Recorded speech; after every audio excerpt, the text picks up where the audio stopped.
Alright everyone, we start off today with the Nikkihaley getting endorsed by the Kochbrothers thing. Really the Kochbrothers is what I tend to call them, so I'll use that term repeatedly because it's amusing to me. The Desantis fans then had a very interesting reaction to this actually. I would assume that the fundamental message you'd want to put out, you're a Desantis influencer, is, hey look, Rhino war neocon Nikkihaley getting endorsed by her fellow neocons. See? Quite clearly you can't trust her as a candidate. Instead, most of the posts were about Donald Trump somehow. I was looking at this, I couldn't believe it. I saw that Max Nordau was having a Twitter tantrum, so I figured something had happened.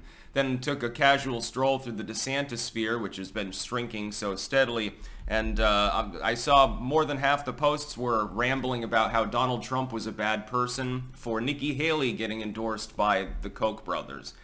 Why? I just don't understand the connection here. There's two links in the description to two different posts. And I replied, I'm like, this makes Desantis look good, arguably, if you message it properly.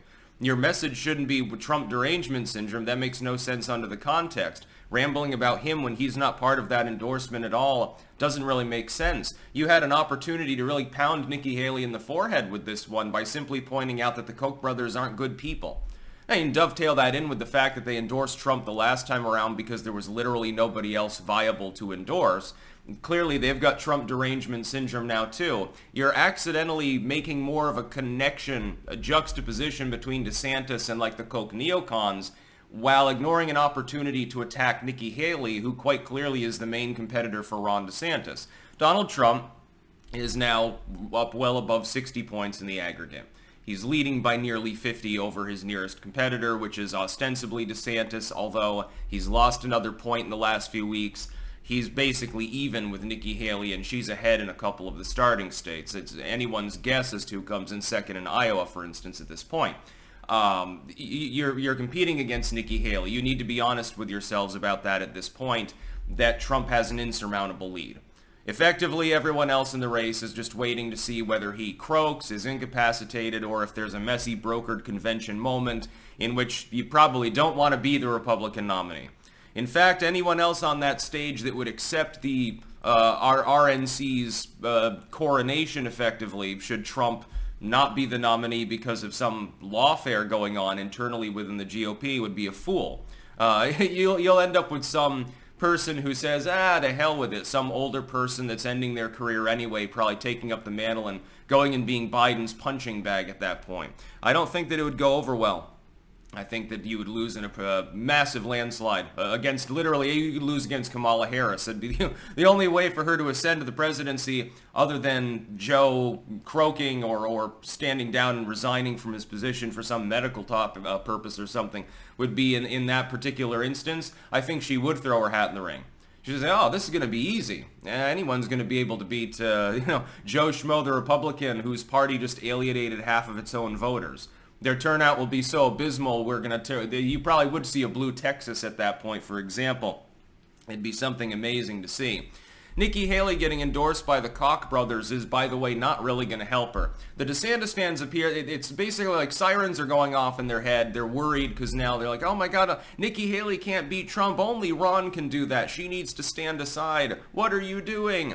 Well, the Koch brothers' endorsement also means that clearly she's a neocon. If anything, you could have spun this as, look, the reason that they're not endorsing the only person who can beat Trump is because, not because of the myth, well, they actually secretly want Trump to win. I guess that's part of the conspiracy theory they're spinning.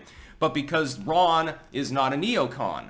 And so, the only person that can actually stop the party's suicide is Ron. And they're being idiots, basically, for wasting money on the Warhawk candidate who also can't win. And I would agree with their summarization on that. Their surmising that Nikkihaley can't beat Trump is correct. It's just that they need to understand that neither can Ron DeSantis. They still have this bizarre glimmer of hope sort of argument that they're making to one another as part of their echo chamber. But your messaging, you were handed a victory here. You were handed an opportunity to make the case that Ron DeSantis isn't neocon enough, so that even though he's the only viable challenger to evil Orange Man, they gave it to Haley instead. That should have been your messaging. Well, opportunity over. You all already weighed in on the subject, and mostly poorly. I saw more TDS than I saw attacks on Nikkihaley. Almost like, well, you know, just sort of ignore her. Yes, she's going to get like tens of millions of additional ad revenue in the early states. By the way, this effectively does cement her lead in New Hampshire, a state less likely to care that the Kochs have endorsed her for ideological purposes. Iowa, I don't think it necessarily helps her. I think Desantis probably has second place on lock there. It's just, how close will it be? It's how long. Are the also-rans going to be stubborn and stay in the race? I think Burgum's still in, for example. Why? Vivek Ramaswamy had his shot. He's still in there. Why? I think he's hemorrhaged most of his support back to Trump. And then you've got Haley and Desantis, who at the very least they can claim technical viability. And then you have Christie, who swore the other day, he came out and said, well, I'm going to stay in this race till the very bitter end. I believe him. Yeah, now, apparently my original expectation was correct. His campaign is really about boosting some future prospects within politics. Hint, hint, Chris, it ain't going to work. You're not even going to do as good as Beto did. At least Beto, after being an also-ran presidential candidate, almost kind of sort of gained a Senate seat. Then he at least came kind of close against Greg Abbott. Well, not really, but, you know, at least he had a double-digit polling number. I don't think that Chris would be able to pull that. I don't think that he's barely even capable of pulling his own weight around, so he shouldn't be surprised. I was astonished, though, at how poor the messaging is from the Desantis camp. I mean, where do you find influencers to support your presidential campaign that have this level of ineptitude? It's almost a little bit like the campaign staff having to be slimmed down after DeSantis' campaign manager burned through all the money overhiring and stuff like that. It's like, it's a series of unfortunate events has been the DeSantis campaign effectively. Even when you're handed I mean, it's a typical Republican move. You're handed a pretty good victory here ideologically where you can really take this endorsement 180 it, turn it from a bad thing to a good thing and attack another viable opponent, but you lose the opportunity entirely. You ignore that central premise that you should be posting and pushing out there to fixate once again on Trump. Again, the platforms are all devolving into, I hate Trump, no, I hate Trump more, etc., etc. Nikkihaley actually is kind of the exception there. Nikkihaley's platform may be stupid. It may be a platform of warmongering and kissing globalist ass and corporatism and stupid things like that. That, by the way, DeSantis is far better on these issues than Nikkihaley, I will admit. But that being said, she has formulated an actual campaign. Its platform is more than one plank. Ron DeSantis and his fans keep getting distracted, and especially the influencer side of that, reverting back to simple TDS talking points, sounding more like liberals than anything else. And this is the sort of attack, by the way, that the liberals would like to deliver as well.